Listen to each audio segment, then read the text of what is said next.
It's the final percent. The final percent. Yeah. All right, welcome to another episode of the Final Percent Podcast. Thank you so much for tuning in. Happy Monday, by the way. I think I'm just gonna stay on this train for a little bit because it's something that helps me out. I think it helps everyone out, no matter what you're in. There is literally one thing that is gonna change your entire life, and that is this one tiny itty bitty word called consistency. And when you look at consistency, it shows up everywhere.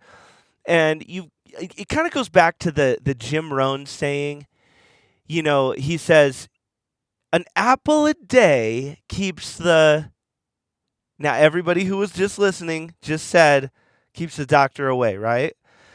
But that's not always the case because that's simple. That's easy. It's easy to eat an apple a day, which means it's also easy not to eat an apple a day. It's actually really easy for me to do one of these podcasts, which also makes it really easy for me to not do the podcast. So the thing is we have to remember in this idea of consistency, if you want to be a speaker, you got to speak. If you want to be in shape, you've got to move. If you want to be in business, you get the picture. But the thing is we get into this, oh, well, I'll do it tomorrow. I'll do it later.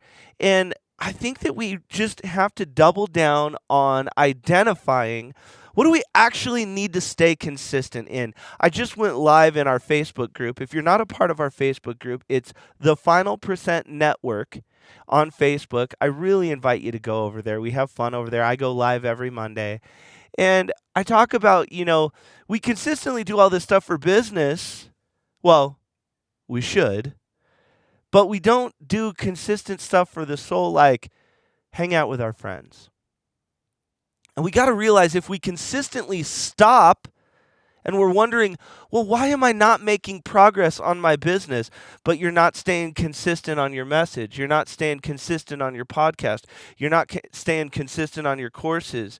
If you joined us in Project 33, we're only asking you to remain consistent on small micro commitments for 33 days.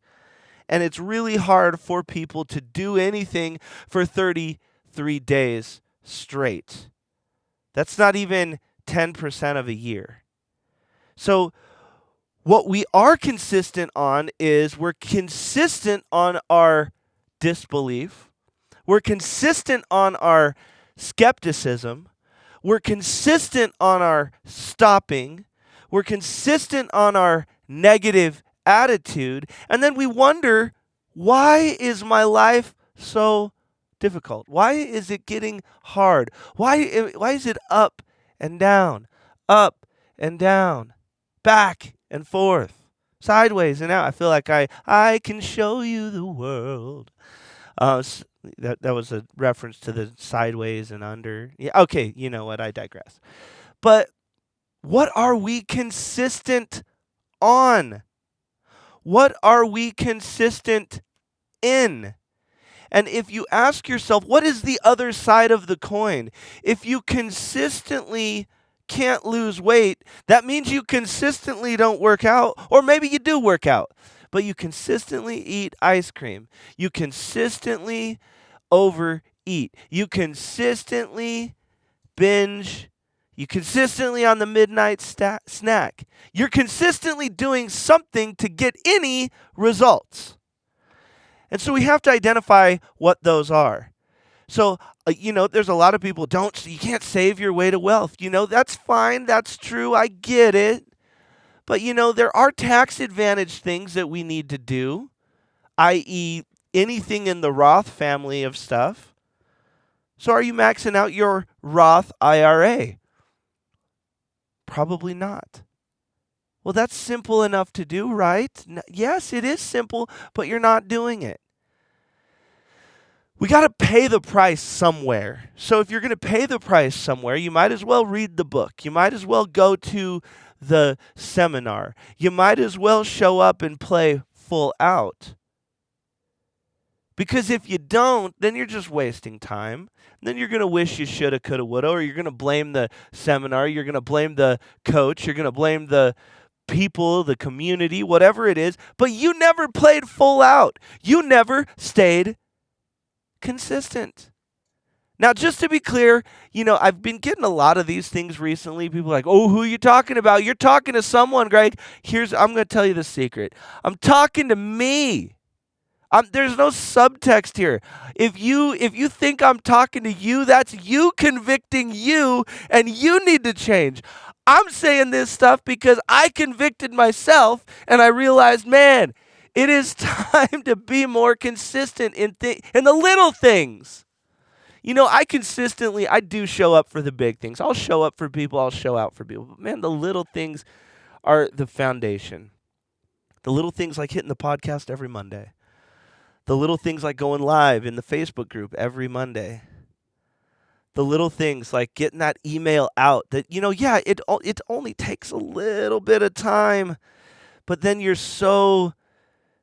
tempted to just, I'll do that. I'll do that in an hour. I'll do that tomorrow. I'll do that tomorrow morning. I'll do that before I go to bed. You got to prioritize what matters. So this idea of consistency, I'm going to go back to Project 33. It was beta for a reason, and I'm watching people fall off. There's somebody out there, and I don't know who it is, but there's someone out there who's going to say, Greg, where's my patch? Where's my patch? Because we're doing patches for anyone who comes to an event, anyone who goes to an event, anyone who completes Project 33. They're going to want that patch, and they didn't actually do the work. There's your problem. You want the patch, you want the result, you want the accolade, you want the status, but you don't want to do the work. Now, you know whether or not you deserve that patch. I heard Dale recently, when we were talking, he said, I'm restarting Project 33. Well, that means that he failed. But, man, this guy has some of the best integrity of anybody that I know. So it's normal for him to say, hey, I got to restart that. And he doesn't want the patch if he didn't complete it.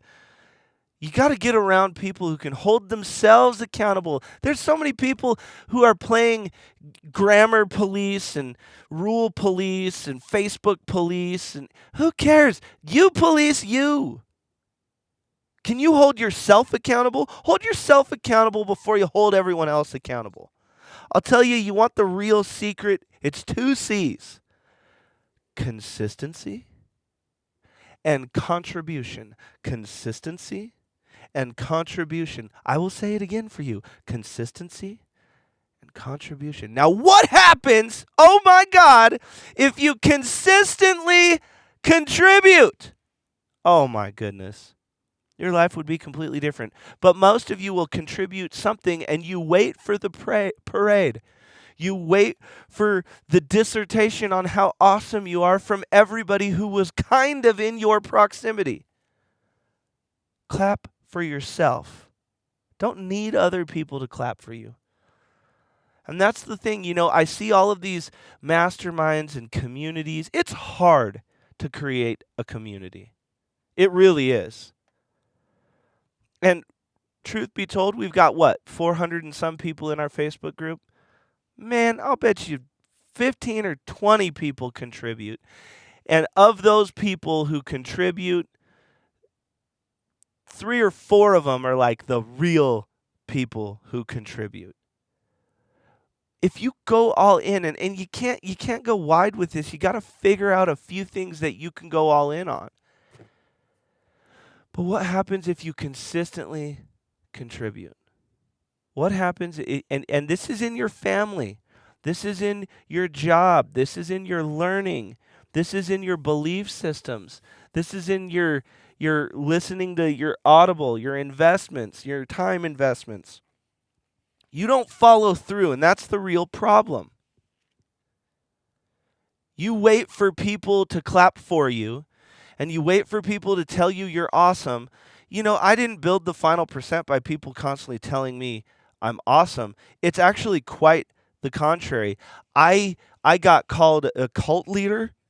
I got called a scam artist, a con artist. And by the way, that's every single company that I've built or any of my friends have built. Someone out there who doesn't understand or doesn't like it or is mad is ridiculing and criticizing the people who take effort. So if you look at communities, I want you to understand people most of the time the community leaders are not there because people were clapping for them the whole time. And they didn't go where they were liked the whole time. They did it honestly in spite of it. And quite frankly, that's one of the big reasons because I show up and I show up emotionally and with my heart and everything. I was honest with in our Wyoming retreat. I said, I want to quit every day, but I don't. I want to quit every day, but I don't. And sure, there's people who say, hey, yeah, Greg, you've really shown up for me. Hey, Greg, that's fine. But for every one person, then just look at the condition of the world. For every one person who tells me I've done a great job and that I'm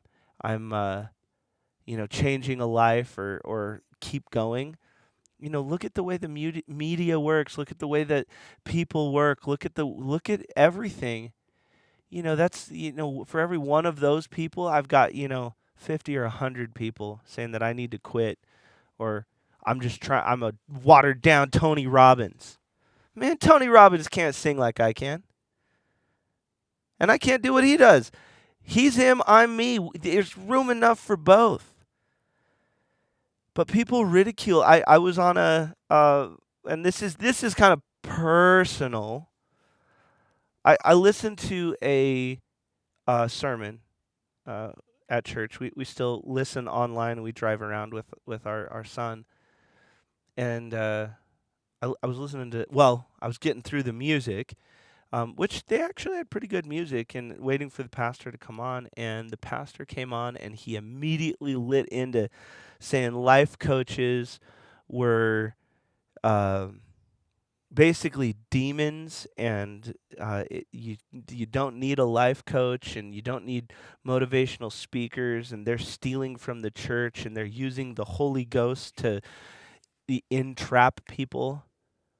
He immediately lost me. I turned it off, after like an hour of listening to the music. 10 minutes into the sermon, I turned it off, and I will never go back to that church.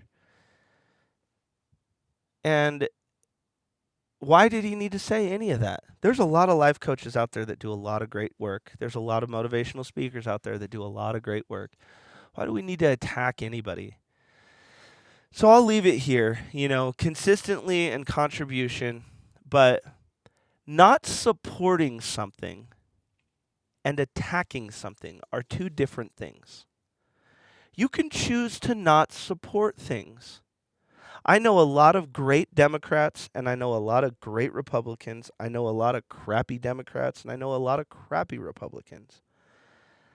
But most of the time, the people in the crappy category, instead of not supporting the other side, they just choose to constantly attack the other side and bring the negativity in. It's okay to just not support and not say things. It's okay to choose that path instead of feeling like you have to tear things down and tear people down. That's not a good contribution to society. So I encourage you to identify, what do you need to actually be consistent in? I guarantee you learning's there. Community is going to be there. Friends and family are going to be there. Love's going to be there. Financial literacy. But that's in learning. So this has been my, 33 cents of the day. But be consistent. Find something to contribute to. A community, people, ideas. And understand that when you do come at odds with another point of view, it's okay to just not support it. We've gotten too combative. I love this phrase. Conflict is inevitable. Conflict is inevitable. but combat is a choice. There's going to be people who conflict with your views, but that doesn't mean you need to combat them. It doesn't mean you need to shame yourself. A lot of people are going through combat with their own mind. Forgive yourself. Choose to be a little bit better than you were yesterday. I love what my wife says to me all the time. She says, "You can be a masterpiece and a work in progress at the same time." Always remember that. So, don't go to combat with yourself. Don't go to combat with other people. Conflict, yes, it's inevitable. Stay consistent in your values, your principles, your dreams, your friendships, your loved ones. I appreciate you so much. Find a way to go the final percent for somebody, including yourself today. And I appreciate you guys. I love you more. It's the fire.